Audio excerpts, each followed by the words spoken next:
Father, in the mighty name of Jesus, in every life, everything that has quenched the past fire, anything that will quench the present fire, everyone, all people, we all repent of them in Jesus' name.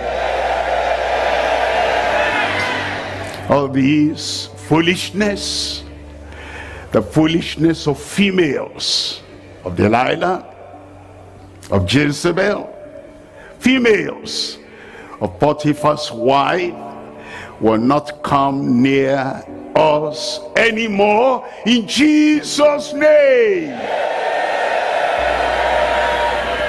They come, the fire in us will drive them away.